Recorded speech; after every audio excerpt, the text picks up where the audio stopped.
All right, let's interpret this relay logic diagram. So I put 24 positive and 24 negative on L1 and L2 just to have some sort of voltage source so we can kind of understand it better. And I also added an overload next to the pump 1 motor coils. So starting off, we have 24 volts coming to a push button, PB1, and it goes through to another push button, PB2. PB1 is a normally open button, PB2 is a normally closed button. And then coming out from PB2, you have power going to the master control relay to one side of the coil.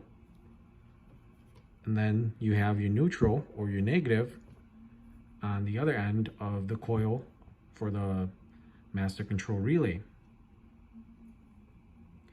You also have power branching to one set of normally open contacts of the same relay.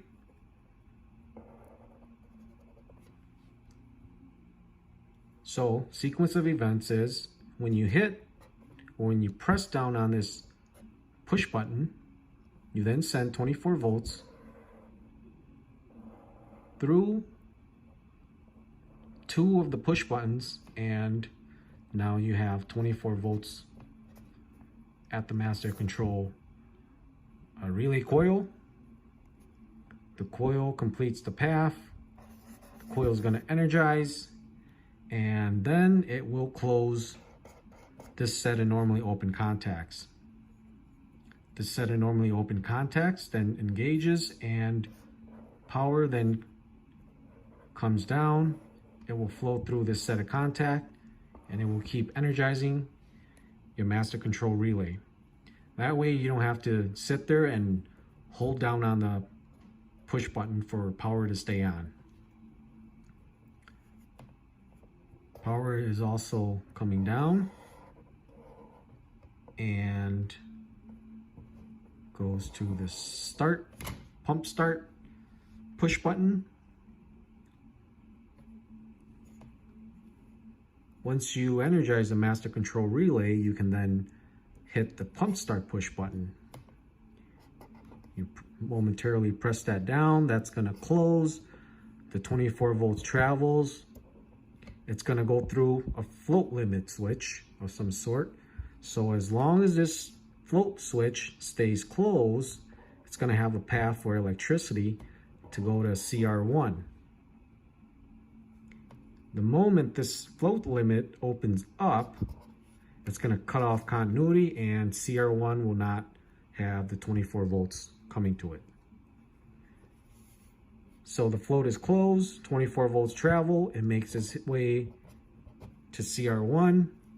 CR1 has a negative terminal, which completes its path.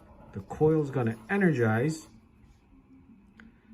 CR1 is just another control relay. It then closes this set of contacts.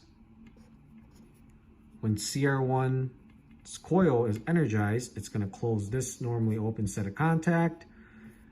Remember, you have 24 volts coming down. It's going to go through, take this path, and it's going to keep CR1 energized, just as MCR. Because the start button is only momentarily, you don't have to keep holding it down. It then has this path to keep that coil energized. Continuing on, you also have power coming to another set of normally open contacts from CR1. So since we energize CR1, this set of contact also closes. 24 volts continues on, makes its way to pump, the pump coil.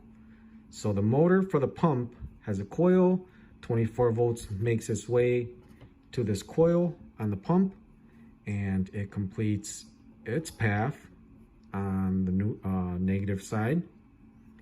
The pump coil then magnetizes, it energizes, and then it's gonna pull in the contact on the motor starter And let's say if it's a 3-phase motor, you will then have your 3-phase coming to that motor, and the pump will then start pumping.